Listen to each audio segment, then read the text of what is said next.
Alright, what's up? Welcome to Ground Zero Salem. I'm enjoying a little crossover era AF. Agnostic Front for the uninitiated. It's a cute little combat core double disc.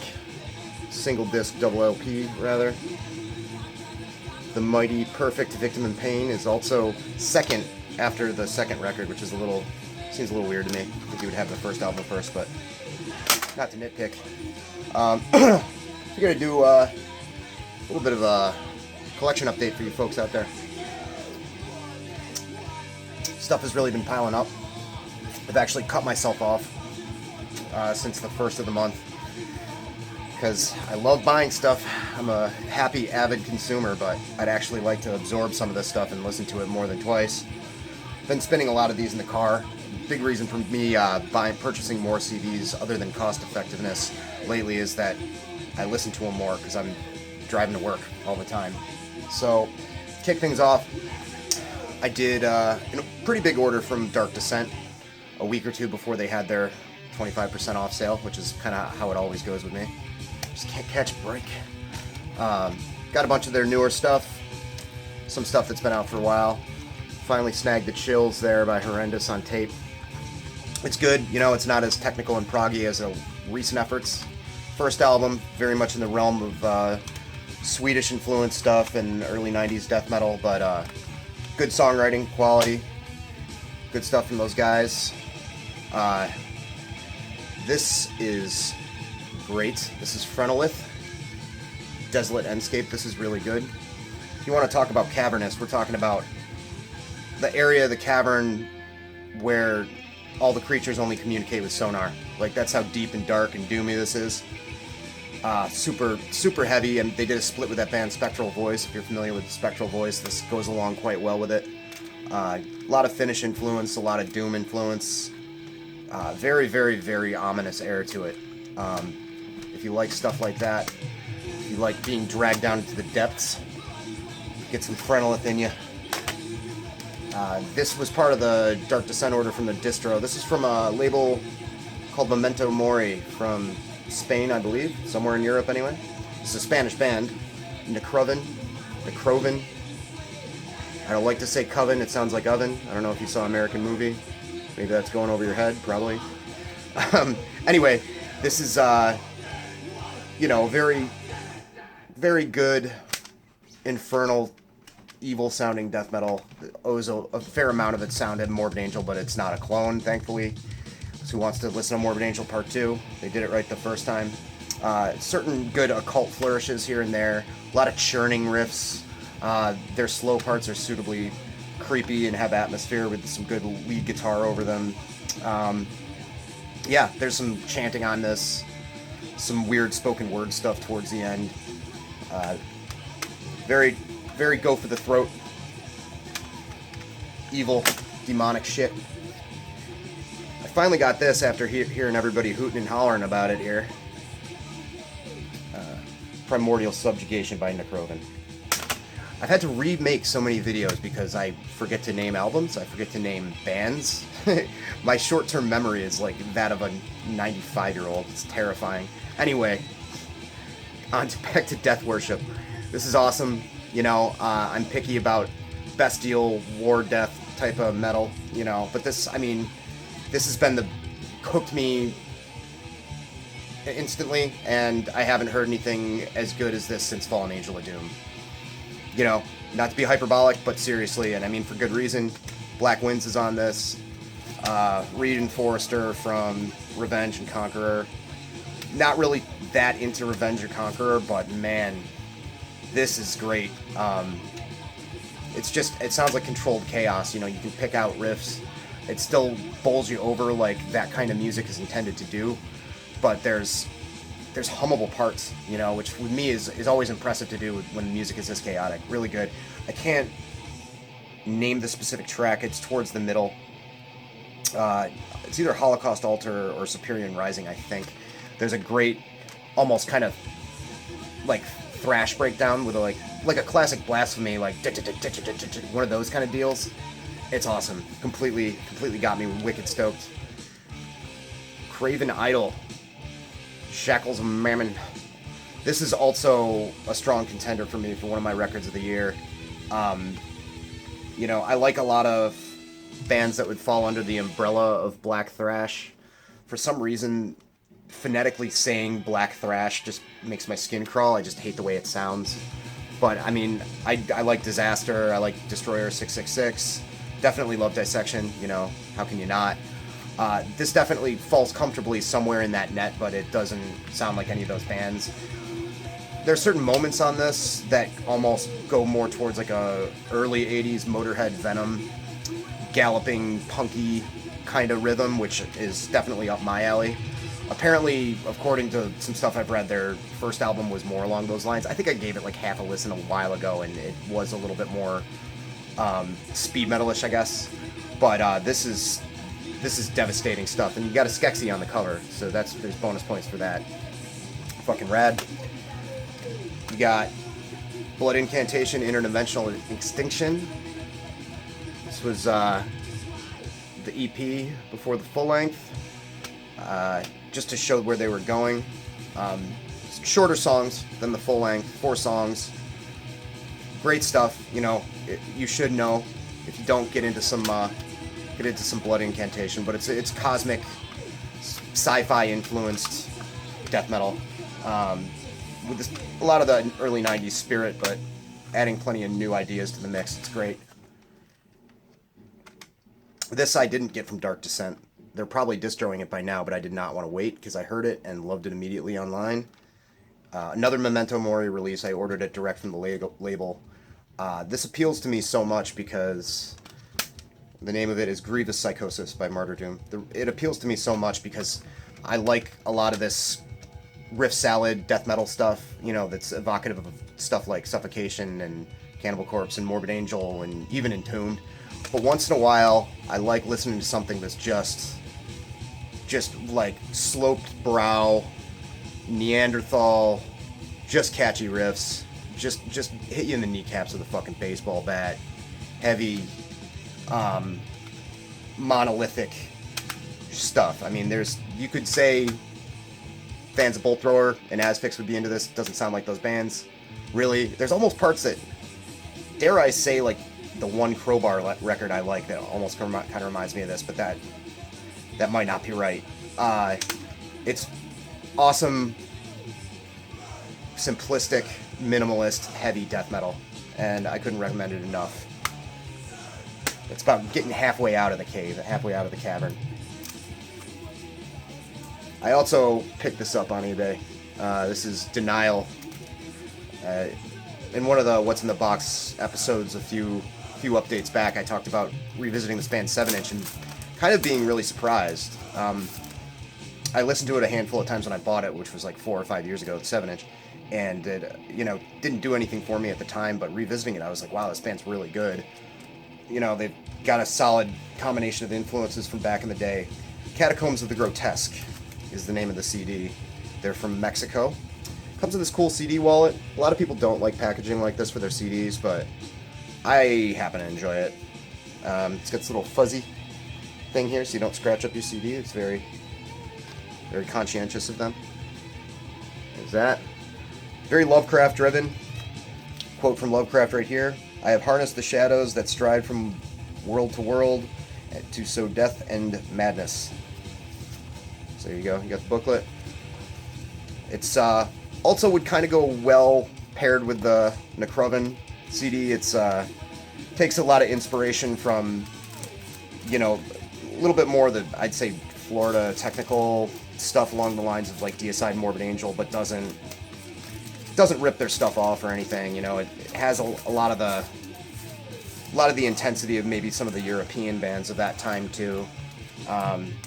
Not quite as deep sounding and, not to overuse the term cavernous, but echoey or reverby. A lot of the production's a lot more punchy and dry and in your face and in the mix.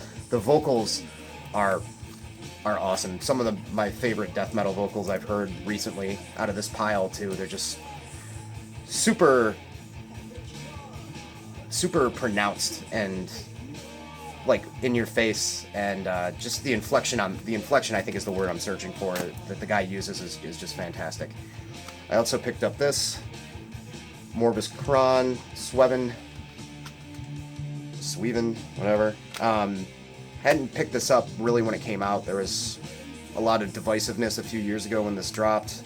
I loved the first album. I've only given this a couple of spins. I've listened to it a handful of times streaming in the past couple of years. It hasn't really grabbed me yet. There's definitely something really unique about this record. They do utilize a lot of softer moments and almost psychedelia, I feel like. But I am definitely going to give that a bunch more spins to see if it's for me or not, you know? Just check it out. Got a few things from Iron Bonehead via Discogs. I kept hearing everybody and their mother talk this band up, and largely it's deserved. I think this is great. It's Possession's Exorxian. Sure, I butchered that. Got it on tape, you know, just in case I didn't like it. You know, it's on cassette. It's cheap. It's got this soft window, man. Why the soft window? I just worry. Just worry something's gonna happen. Anyway, no, it's a nice tape. It's on Invictus. Huge layout. Folds out many times. There's some lyrics for you. Cool looking art, band photo. Music is really, really great. It's everything that I need in a death metal band. Modern death metal band. There's a lot more lower register to it, I guess, for lack of a better term. A lot more of a thicker kind of thing to it. I find that like a lot of the LLN and a lot of the Norwegian classics, I like them just fine, and some of those bands I'm actually kind of a big fan of, but just the whole hissiness, you know what I mean? Like the whole higher, thinner sound to a lot of that death metal or black metal, excuse me, is kind of just not for me. It gives me a headache. This, however, has enough low-end death in the mix, and the songcraft is fantastic. There's a lot of riff building, not just jumping from riff to riff, but doing a riff, doing a new twist on it, coming over it with like a solo that kind of goes along with the riff and goes off on its own. These guys know what they're doing, so buy that if you haven't already. It came out in either late 2016 or early 2017.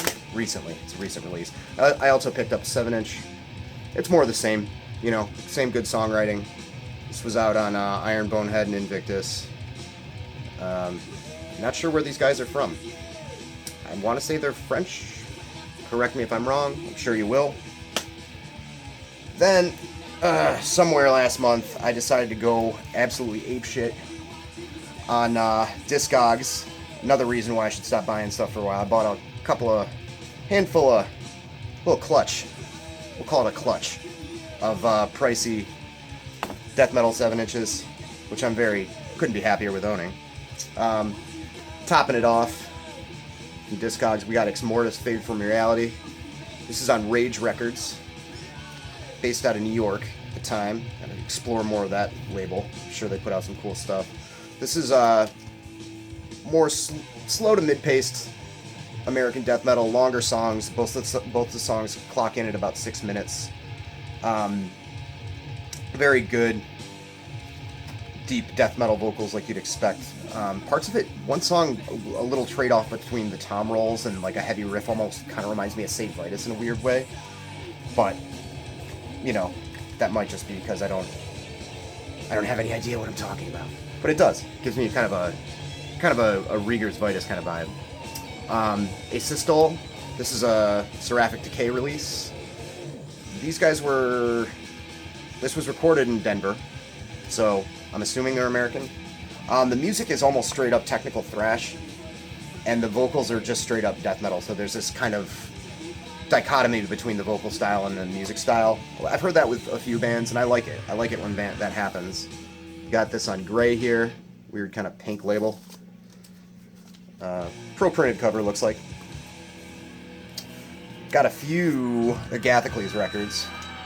This one was on Seraphic Decay. This is If This Is Cruel, What's Vivisection Then? Mincecore, as they're called. Mid-paced to fast grindcore. Political lyrics, of course. A bazillion releases. This is on Purple.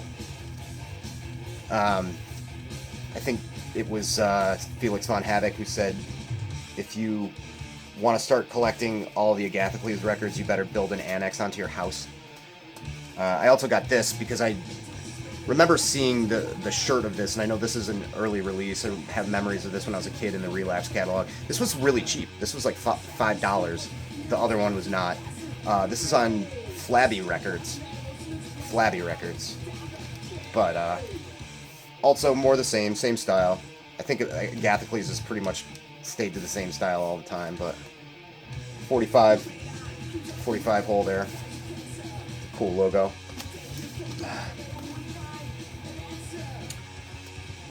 That's the Agarki 7-inch.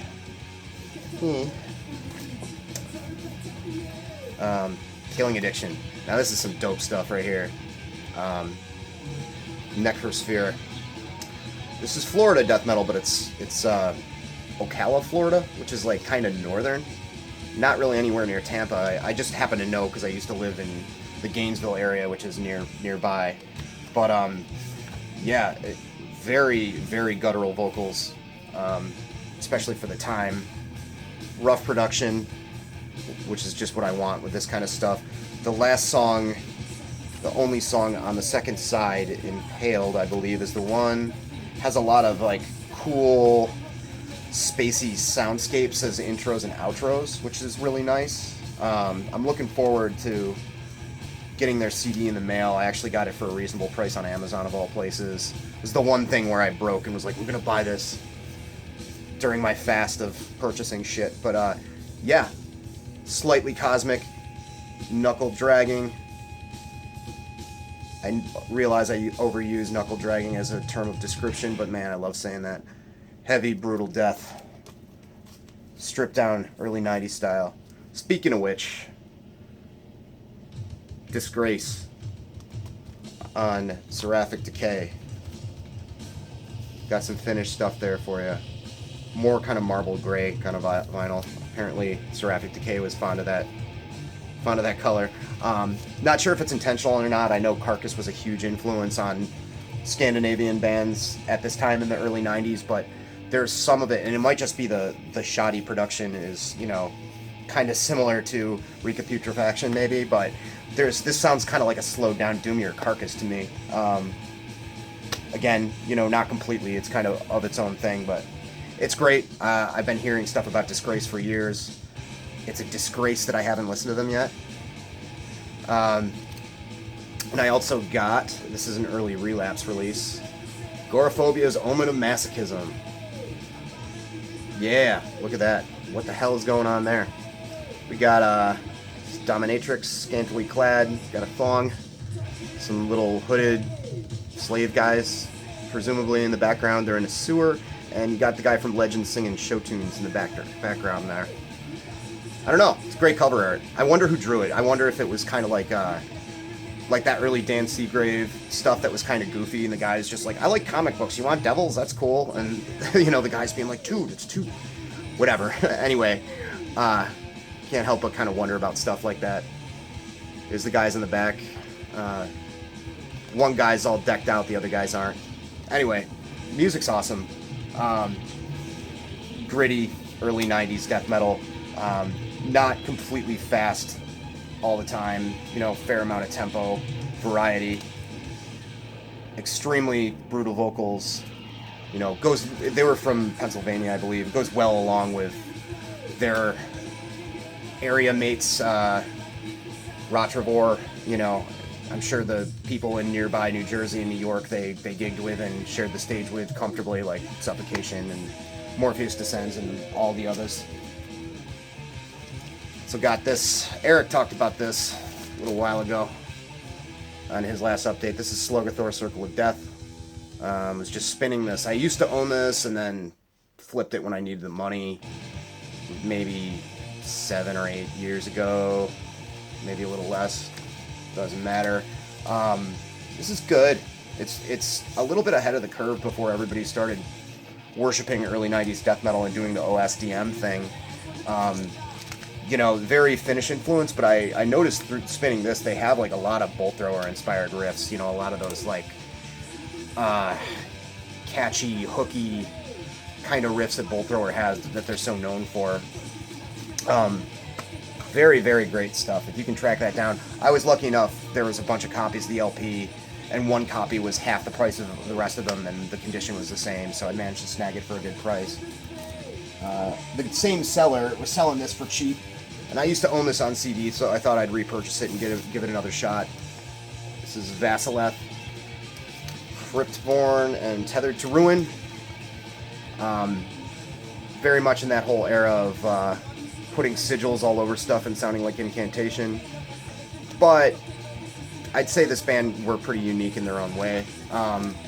It's not exactly the most immediately accessible, catchy stuff, but it is really, really good. And it's more about the atmosphere, really, with this band.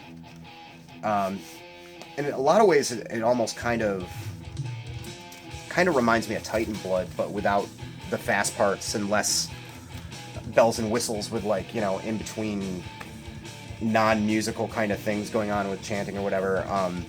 Yeah, it's a really good record. I'm glad I repurchased it. I just got it because it was cheap. Then finally, these showed up. Got all the Voivods that are being released on, I guess, a resurrection of the Noise BMG imprint. There's a pledge music thing, and I'm not sure how that works, but they're also responsible for the Creator reissues, which look like shit, and the Celtic Frost stuff, which I'm pretty excited about because they look like they're going to be quality, even though I have most of that stuff anyway. I don't know if it's like the earache thing where they get a certain amount of money together and then they press it, and it's like almost like a GoFundMe for vinyl. That seems kind of gross to me. I don't know, but they got my money, so they won. Anyways, these are nice bare bones reissues. They look like the originals. You know, there's Killing Technology right there. Sorry for the glare. I'm not going to take the shrink off yet. The back. Got Dimension Hatros. And Roar. They all have a printed inner sleeve. I'll just show you Roar just as an example. It's got the thrash collage there. Lyrics on the other side. Vinyl looks nice. I don't know. You know, if they sound like shit, I'll let you know. You know, next update or whatever. But I'm happy with these, and they were a reasonable price.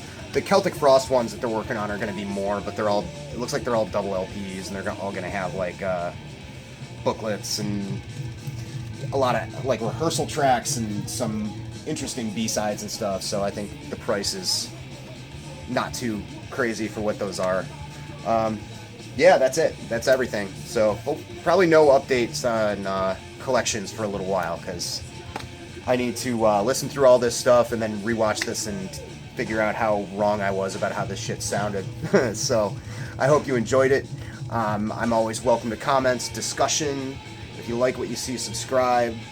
If this sucks, unsubscribe. That's fine.